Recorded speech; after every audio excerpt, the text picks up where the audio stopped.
कि डिजाइनिंग में क्रिएटिविटी एक बहुत बड़ा एलिमेंट है। आप कितना भी बना लो, लाइट्स का अगर आपका अच्छा प्लेसमेंट नहीं है तो घर अच्छा दिखता कम है। कई सपने आपने बुने हैं लोगों के घरों में, तो आप ऐसा कुछ एग्जांपल हमें बताइए जिनका घर डिजाइन करके आपको ऐसा लगा हाँ मैंने इसका घर डिजाइन किया। लोगों को म्यूजिक का काफी शौक है, तो अभी मैं कर रही हूँ कि आपका full centralised music system. Minimalism ये एक बहुत बड़ा शब्द है जो अक्सर इंटीरियर्स के साथ जुड़ा हुआ रहता है। घर क्या है? Ghar is where love resides, memory created, and life unfolds. Hello friends and welcome to Flamazing Fables. Today with us is Priyal Modi Goyal. She is an interior designer and आज के एपिसोड में वो हमें बताएंगी कैसे आप अपने सपनों के घर में रंग भर सकते हैं, कैसे आप अपने सपनों की दुनिया को आशियां बना सकते हैं एंड कैसे अगर आपके पास छोटा स्पेस भी हो तो आप उसका मैक्सिमम यूटिलाइजेशन करके उनके सहारे से एक नया नजरिया दिखा सकते हैं।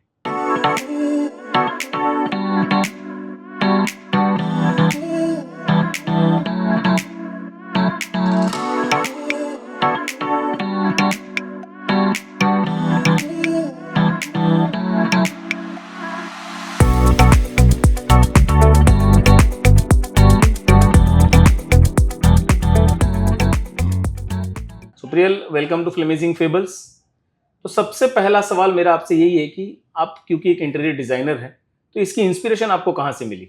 मेरे को इसका इंस्पिरेशन मेरे फादर से मिला, और मेरे को मेरे मदर ने भी थोड़ा बहुत दिया है कि करना चाहिए। कि जो लोग हम लोग जैसे सेल करते हैं, हार्डवेयर सैनिटरी लाइन में मेरे फादर हैं, तो शी वाज आल्सो सेइंग कि करके देखो, ये अच्छा अपॉर्चुनिटीज़ है लाइफ के लिए। तो बेसिकली हम ये समझ सकते हैं कि आपकी जीन्स में ही, क्योंकि आपके फादर को इन चीज़ों की नॉलेज थी, उनको ये सब चीज़ का शौक था, प्लस उनका काम भी यही था। हर दिन आपको इसकी इंस्पिरेशन कैसे मिलती है? अब आप शायद मेरे ख्याल से शादीशुदा हैं, तो एवरीडे पहले आपके जैसे मदर और फादर इंस्पिरेशन देते थे, अब क्या आपके हस्बैंड भी आपको इंस्पायर करते हैं? डेफिनेटली, वो उनका पूरा फुल सपोर्ट रहता है मेरे डिज़ाइनिंग को लेके कि क्या कैसे करना चाहिए, कितना अपना टाइम देना चाहिए, स्पेंड करना चाहिए कि और ज़्यादा एलिवेट कर सके अपने डिज़ाइनिंग को और ज़्यादा लोगों को मदद कर सकूँ। तो प्रियल जी, इंस्पिरेशन के साथ हम ये समझते हैं कि डिजाइनिंग में क्रिएटिविटी एक बहुत बड़ा एलिमेंट है। डेफिनेटली। तो क्रिएटिविटी आप कहाँ से लेके आती है? आपको क्या लगता है क्रिएटिविटी लाने का सोर्स क्या है आपके लिए? लोगों का इमोशनल टच, जो उन लोग जब घर लेते हैं तो उनका एक इमोशनल कनेक्ट रहता है कि मेरा घर ऐसा होना चाहिए। उनका पास्ट में उनको क्या-क्या तकलीफ़ों से गया है, और मैं उनको कितना उनको डिज़ाइनिंग के थ्रू हेल्प कर सकूँ कि उनका लाइफ़ और अच्छा और बेटर हो पाए। तो आप लोगों के सपनों को नज़रिया देते हैं, उनको एक रूप देते हैं और वहीं से आपको क्रिएटिविटी आती है। बहुत बढ़िया। तो अगर आप इंटीरियर डिज़ाइनर नहीं होती, तो आप क्या होती? मैं फैशन डिज़ाइनिंग करती। मेरे को डिज़ाइनिंग रिलेटेड चीज़ों से बहुत शौक इंस्पायर था कि कलर के साथ खेलना, और उनके को जैसे घर को जैसे हम लोग क्रिएटिविटी से अच्छे करते हैं, वैसे ही हम चाहते हैं कि आपका जो पर्सनैलिटी है वो भी आपके कपड़ों के थ्रू दिखे। सही बात है। आपका ये मतलब है कि आदमी का जो मानसिक संतुलन है, वो डिज़ाइनिंग पे बहुत डिपेंड करता है। तो जब आप डिज़ाइन करते हैं, आप और क्या-क्या एलिमेंट्स को देखते हैं? उनका स्पेस क्लटर फ्री रहना चाहिए। लाइट्स के साथ मैं देखती हूँ डिज़ाइनिंग में कि लाइट्स कितना बहुत ज़्यादा इम्पोर्टेंट रोल प्ले करता है। आप कितना भी बना लो, लाइट्स का अगर आपका अच्छा प्लेसमेंट नहीं है तो घर अच्छा दिखता कम है। ओके। तो लाइटिंग एक बहुत बड़ा एलिमेंट इवेंट है। है। दूसरा आपने बोला क्रिएटिविटी एक बहुत ज़रूरी है, आदमी का इमोशंस लाना बहुत ज़रूरी है। अक्सर हम ये सुनते हैं कि इंटीरियर डिज़ाइनर को हम तब बुलाते हैं जब मेरे पास 100 स्क्वायर फीट का स्पेस है और मेरे को उसको 200 स्क्वायर फीट दिखाना है। ज़रूरी लोगों का थॉट है, लेकिन मैं बोलना चाहूँगी कि अगर आपके पास एक छोटा-सा वॉल भी है और आप चाह रहे हो उसको मैं कैसे एलिवेट करूँ और कैसे सुंदर दिखाऊँ, तो आप कंसल्टेंसी ले सकते हो इंटीरियर को हायर करे बिना भी, कि मेरा एक वॉल है, मैं इसमें क्या-क्या कर सकती हूँ, उनसे ऑप्शंस ले लो और जो आपको बेस्ट लगे वो आप करवा सकते हो। सो आइडिएशन के साथ आप कंसल्टेशन भी देते हो एंड लोगों के प्रोजेक्ट्स को भी डिज़ाइन करते हो। तो अब प्रोजेक्ट पे अगर आते हैं, क्योंकि आप इंटीरियर डिज़ाइनर हो, आप इस प्रोफेशन में 11 सालों से हो, सो आपने कई लोगों के घर बनाए हैं और जैसे हम कहते हैं हर आदमी का घर सपनों से जुड़ा होता है। तो ऐसे कई सपने आपने बुने हैं लोगों के घरों में। तो आप ऐसा कुछ एग्जाम्पल हमें बताइए जिनका घर डिजाइन करके आपको ऐसा लगा, हाँ मैंने इसका घर डिजाइन किया है। मेरा एक क्लाइंट था, उनके बहुत सारे मारवाड़ियों के घर में लड्डू गोपाल होते हैं, लेकिन उनका लड्डू गोपाल के साथ अलग कनेक्ट था।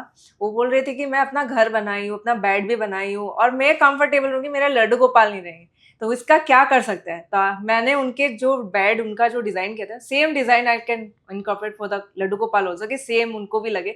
That was touched and emotional. जी, अक्सर हम ये सुनते हैं कि लोग लड्डू गोपाल को अपने बच्चे जैसा मानते हैं, तो उन्होंने अब सेम बेड बनाया। वाह, ये बहुत शानदार बात है। सो प्रियल जी, अब मैं जानना चाहता हूँ आपके हस्बैंड इसमें आपको कैसे इंस्पायर करते हैं? वो जैसे मार्केट में काफ़ी सारा प्रोडक्ट्स आते हैं, ज़रूरी नहीं है कि हम सारे वेंडर्स के पास जा सकें, लेकिन कभी-कभी वो कुछ ऐसा उनको पता चलता है कि ये आया है, कैसे हम लोग उसको डिज़ाइनिंग में इनकॉर्पोरेट तुम कर सको, तो देखना कि कोई क्लाइंट को फ़ीज़िबल हो, काम आए, कुछ ऐसा हो, तो वो तरह-तरह का कुछ-कुछ आइडियाज़ देता है। कैसे हम लोग अपना प्रोजेक्ट को मैनेज करना चाहिए एंड कैसे काम करना चाहिए, he give the ideas also. Okay, so आपके हस्बैंड किस प्रोफेशन में हम जान सकते हैं? He is into hardware and sanitary line okay, तो इट्स सिमिलर कि आपके फादर का inspiration is continued and and अक्सर ये बोलते हैं कि बेटी अपना हस्बैंड भी ऐसा ढूंढती है जिसमें उनका फादर। फादर दिखे। सो सही है। सो अब मैं आपके बचपन के बारे में कुछ जानना चाहता हूँ। आप जैसे बोलते हैं कि आपके फादर हार्डवेयर शॉप में है, उनको भी डिजाइनिंग का शौक था, तो इसके अलावा बचपन में आपके और क्या शौक थे? मेरे को डांसिंग का शौक है। मेरे को music, I like the music, कि कभी भी आप कुछ भी टेंस हो, डिप्रेस हो, you can listen the music, और मेरे को म्यूजिक से काफ़ी आइडियाज़ आ जाते हैं सुनते-सुनते कि हाँ, और क्या-क्या हम लोग इनकॉर्पोरेट कर सकते हैं वाह, क्रिएटिविटी। बढ़िया। सो म्यूजिक म्यूजिक से ऐसा कुछ इंस्पिरेशन आपको कभी मिला हो, या ऐसा कोई आपने कभी कभी घर डिजाइन किया हो जहां आपको म्यूजिकल कोई थीम डालने का जगह मिला हो, या ऐसा कुछ? अभी जैसे कि आजकल लोगों को म्यूज़िक का काफ़ी शौक है, तो अभी मैं कर रही हूँ कि आपका फुल सेंट्रलाइज़्ड म्यूज़िक सिस्टम, कि आपको जिस रूम में टीवी से कनेक्टेड हो और आपको जिस रूम में म्यूज़िक चाहिए, उसमें आप चालू कर लो टीवी के थ्रू, और बाकी को आप क्लोज़ कर सकते हो बाय थ्रू द स्विच और रेगुलेटर। Okay, great. हाँ, वैसे भी देखिए आजकल टेक्नोलॉजी का ज़माना है, लोग टेक्नोलॉजी की तरफ ज़्यादा रुख कर रहे हैं। अब प्रियल जी, मिनिमलिज्म ये एक बहुत बड़ा शब्द है जो अक्सर इंटीरियर्स के साथ जुड़ा हुआ रहता है। सो मैं आपको ये पूछना चाहता हूँ कि मिनिमलिज्म जो है, ये केवल एक कॉन्सेप्ट है कि इसको हम एक्चुअली अप्लाई कर सकते हैं, और अगर अप्लाई कर सकते हैं तो क्या हम हर केस में अप्लाई कर सकते हैं? सब मिनिमलिस्टिक चीज़ जो होते हैं, उसको आप हर चीज़ में इनकॉर्पोरेट कर सकते हो। जैसे कि आप कोई छोटा-सा टेबल ही बना रहे हो, उसको जितना मिनिमल रखोगे, उतना आपके लिए अच्छा है। और अगर उसको आप ज़्यादा डिज़ाइन कलर से या कोई भी मटेरियल से भर दोगे, तो आपको भी 1 महीने, 2 महीने बाद ना ज़्यादा वो खटकने लगता है कि मैंने ये क्यों कर लिया? जितना लाइट कलर्स रखोगे, उतना बड़ा स्पेस दिखता है। तो आपको मतलब है मिनिमलिज्म के साथ हमको सोबर भी, चीज़ सोबर रखनी चाहिए। तो मैं आपसे चाहूँगा आप हमारे लिसनर्स को कुछ ऐसी 2-3 टिप्स दें जो वो किसी भी स्पेस के साथ अप्लाई कर सकते हैं, ताकि उनका स्पेस एलिवेट हो जाए। कभी भी आप फर्नीचर अगर डिज़ाइन कर रहे हो, तो ध्यान रखें कि ज़्यादा उसको क्लटर नहीं करें, उसको क्लटर फ्री रखें, जहाँ से आपका एयर और लाइट दोनों पास हो पाए, ताकि आप अगर कोई रूम में खड़े हो, तो आपको पूरा रूम का स्पेस दिख रहा हो, वहाँ में ब्लॉकेज ना हो कोई भी डिज़ाइनिंग को करते हुए। सो आपने पहले बात की लाइटिंग की, अब आपने बात की क्लटर फ्री होना चाहिए। अब हम तीसरे एलिमेंट पे जाते हैं जहां हम देखते हैं कलर्स। कई लोगों के लिए एक दीवार सिर्फ कलर थोपने की जगह है, पर हम समझते हैं कि इंटीरियर डिजाइनर वो लोग हैं जो उनमें जान भर देते हैं। सो आप क्या समझते हो कि कलर्स इंटीरियर डिजाइनिंग के साथ कितना रिलेटेड है? बहुत रिलेटेड है, क्योंकि आप अगर अब जितना लाइट कलर या कलर को एक वॉल को ज़्यादा हाईलाइट करते हो, तो वो आपका रूम को एलिवेट करता है। अगर आप कोई भी कलर को, समझ लीजिए आप रेड कलर ले रहे हो, आपके कुछ-कुछ जगह में वो इनकॉर्पोरेट कर सकते हो, लेकिन आप घर में नहीं कर सकते। Red colour is the source of anger. तो आप घर में, मैं चाहूँगी कि अगर कोई भी अपना घर डिज़ाइन कर रहा है, रेड ज़्यादा इनकॉर्पोरेट ना करे, या ब्लैक कलर।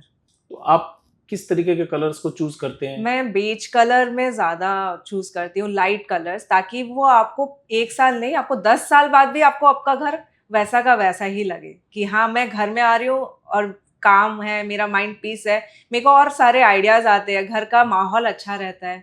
एंड सब मोस्ट डेफिनिटली, आप कितने भी थके आ रहे हो, आपका पीस आपका घर ही होता है, रिलैक्सेशन के बात लिए। सही है। तो लाइट कलर्स के साथ सुकून जुड़ा हुआ है, पर देखिए घर की लेडीज़ों का एक बहुत बड़ा प्रॉब्लम है। घर की लेडीज़ हमेशा साफ सफाई के पीछे रहती है कि घर साफ दिखना चाहिए। ऑब्वियसली लक्ष्मी का वास है लोग कहते हैं, पर लाइट कलर्स क्या आपको ऐसा नहीं लगता वो ज़्यादा गंदा होता है, या बच्चे जैसे झट से कोई चीज़ हाथ लगा दिया या कोई कलर टच कर दिया तो लाइट कलर ज़्यादा जल्दी गंदा हो जाए? गंदा आपके सारे कलर्स होते हैं, लेकिन उसमें लाइट कलर में कम दिखता है rather then dark colour. Dark colour में आप कोई भी हाथ रखो आपको तुरंत दिख जाएगा। आपका धूल भी डार्क कलर में ज्यादा दिखता है रादर देन लाइट कलर्स। तो डस्टिंग रेगुलर डार्क कलर में ज़्यादा ज़रूरी है compare to light colours? Yes. Okay. तो अब एक निजी सवाल, क्या आपके बच्चे हैं? मेरे बच्चे हैं, मेरे एक बेटा है। ओके, क्या उम्र है उसकी? 2.5 years का है टू वो। And half years. तो क्या आपके घर के लाइट कलर्स बचे हुए हैं? मैं अभी तक बचे हुए और एकदम इंटेक्ट है, उसने अभी तक कुछ भी नहीं किया। क्योंकि हम ये समझते हैं, हम ये देखते भी हैं अक्सर कि बच्चों के लिए वॉल्स जो है वो एक ड्राइंग की शीट है। होना भी चाहिए। मैं तो काफी सारे किड्स रूम को ऐसे डिजाइन करती हूँ कि आपके बच्चे उसमें कितने भी क्रम्बल्स करे, डिजाइन करे, तो वो आपको ऐसा लगना उस बच्चे का क्रिएटिविटी निकल के आता है। हम लोग वॉल को वैसे पेंट करते हैं कि आपको वॉशेबल मिल जाता है पेंट्स आजकल जो ओके। आते हैं। तो आपका बच्चा सारा घर को जगह आप एक वॉल दो उनको, उनके लिए डिजाइन करवाओ, अच्छा रहता है। तो आपके हिसाब से हम बच्चे को एक वॉल पे लिमिट कर सकते हैं? यस। तो स्क्रिबलिंग के लिए आप एक वॉल दे रहे हैं, that is an interesting fact. और हमारे लिसनर्स भी डेफिनेटली इस चीज़ के लिए चूज करेंगे कि हम ऐसा एक वॉल बनाएं जहां बच्चे स्क्रिबलिंग कर सके। तो बच्चों से अगर हम अब एल्डरली पे जाएं, कई बार एल्डरली लोगों का थॉट रहता है कि हम वास्तु के साथ कलर्स को कनेक्ट करें या वास्तु के साथ घरों को बनाएं। तो आपको क्या लगता है कि स्पेस फ्लो के हिसाब से घर बनना चाहिए या वास्तु के हिसाब से घर बनना चाहिए? घर दोनों के हिसाब से बनना चाहिए। वास्तु जहाँ पे इनकॉर्पोरेट आप कर सको वास्तु लेना चाहिए, और जहाँ पे स्पेस का रिक्वायरमेंट है कि यहाँ पे ये होना चाहिए आप उसके हिसाब से जाओ। मैं ये नहीं बोलूँगी कि अब वास्तु नहीं चाहिए, वास्तु चाहिए। आपका वास्तु के वजह से आपका माइंड को भी कंट्रोल में रखता है, और घर के कुछ कुछ चीज़ें माहौल को बेटर बनाता है। ग्रेट। सो अब कुछ छोटे छोटे सवाल पूछेंगे जल्दी जल्दी, ताकि आप उनका जवाब जल्दी जल्दी दे सके। तो जैसे आपके फादर भी हार्डवेयर शॉप में थे और उनको भी डिजाइनिंग का शौक था। पहले मैं जान सकता हूँ आप कहाँ से हैं ओरिजिनली? मैं ओरिजिनली तिनसुकिया से हूँ और मेरा स्टडीज हुआ है अरुणाचल नाहरलगन से, and I completed my interior from Guwahati. Okay. तो नाहरलगन तो बहुत ही पहाड़ी एरिया है, वहाँ काफ़ी सुंदर सीनरीज है। सो मेरा पहला सवाल भी वही है कि आपको पहाड़ अच्छे लगते हैं कि प्लेन लैंड अच्छे लगते हैं? मेरे को पहाड़ में रहते हुए काफी साल हो गए, अब मेरे को प्लेन लैंड में तो आप रहने पहाड़ का से बोर हो चुकी है। शौक। तो आपको चाय या कॉफ़ी क्या अच्छी लगती है? चाय। तो आप सुबह बैल्कनी में बैठ के चाय पीना पसंद करेंगी या किसी के साथ कैंडल लाइट डिनर पे जाना पसंद नहीं, करेंगी? मैं सुबह सुकून से चाय पीना पसंद करूंगी। तो अब आपको कंफर्ट अच्छा लगता है या लग्जरी? कंफर्ट। आपके हिसाब से एक शब्द में अगर हम बताएं या एक लाइन में बताएं, घर क्या है? Ghar is where love resides, memory created and life unfolds. वाह, बहुत बहुत शानदार लाइन आपने कही है। सो प्रियल जी, एक घर सजाने में काफ़ी सारे एलिमेंट्स हैं, जिनमें मैं समझता हूँ सबसे इम्पोर्टेंट फैक्टर है बजट। तो इस पे अगर आप कुछ रोशनी डालना चाहें। अगर आप नए घर ले रहे हो तो आप उसमें अगर आपको ज़्यादा खर्चा नहीं कर रहा है तो आई एम सेइंग कि आप लाइट लो जो आपका बजट में आए। ज़्यादा हाई फाई लाइट्स लेने के बजाय कलर्स कराओ ऐसा, और उसमें कुछ कुछ एलिमेंट्स यूज़ कर लो जो आपके बजट में आ रहे हो। आप कुछ कुछ कलर, जैसे आप कोई टेबल यूनिट बना रहे हो तो उसको भी आप थोड़ा सा लाइट कलर लो और थोड़ा सा अच्छा कलर लो। उसमें कुछ कुछ ऐसा ऐसा एलिमेंट करो कि आजकल चारकोल शीट आ रहे हैं, आपका लूवर्स आ रहा है, you can use that particular things कि आपके बजट में आ जाएगा, रादर देन आप डुको कराने के बजाय, क्योंकि डुको हमेशा बजट हाई रहता है। तो आपके हिसाब से कई लोग जो बड़े सपने देखते हैं पर बजट छोटा है, वो आपको कांटेक्ट करेंगे तो आप उनके लिए एक शानदार घर बना सकते हैं। डेफिनेटली मैं हर किसी के लिए घर अच्छा बनाती हूँ। मेरा काम मेरा जो एक क्रिएटिविटी है, ज़रूरी नहीं है लग्जरी में हो, बजट फ्रेंडली भी है कि हर किसी को कंफर्ट लाइफ देने का और उनके घर को सुंदर बनाना। तो अब इंटीरियर डिजाइनिंग आपके हिसाब से क्या एक साइंस है या एक आर्ट है? मेरे हिसाब से दोनों है। जहाँ आर्ट क्रिएटिविटी, कहाँ आपका इमोशन कनेक्ट कर सकती हूँ, कहाँ आपका जो मेमोरीज है वो आप, लेकिन साइंस भी है जहाँ में आपका फिजिबिलिटी होना चाहिए, फंक्शनैलिटी होना चाहिए, कितना आपको क्लीनिंग का ज़रूरत है और कितना नहीं है, साइंस वहाँ काम आता है। तो अल्टीमेटली आपके हिसाब से साइंटिफिक फैक्टर्स एंड आर्ट दोनों को कंबाइन करेंगे तब एक सुंदर डिजाइन Yes. निकल के आता है। अब एक बहुत फेमस डायलॉग है दीवार का, उसी को अगर हम आपकी कैटेगरी में डालें कि एक बेटा बोलता है मेरे पास कुशन है, कर्टेन है, बेड्स है, तो दूसरा बेटा बोलता है मेरे पास प्रियल है, तो इस केस में आपका यूएसपी क्या है कि एक आदमी बोले हाँ मेरे पास प्रियल है, जो इन सब को एक सही जगह पे लगा के दे सकती है? हम आपके इमोशन को समझते हैं, मैं आपके साथ बैठती हूँ, समझती हूँ कि आपका कहाँ पे ज़्यादा आपको चीज़ों का ज़रूरत है, सस्टेनेबिलिटी, आपका बजट, मोस्ट इम्पॉर्टेंट पार्ट होता है डिज़ाइनिंग में आपका बजट। अगर आप बोल रहे हो कि मेरे पास 1 लाख का ही बजट है कुछ ये रूम को मैं उसको एक्सटेंड नहीं करना चाहूँगी, आपको उसी में ही आपका बताऊंगी कि ये मटेरियल आएगा, ये प्रोडक्ट लगेगा, आपको इससे एक्सटेंड नहीं करना है।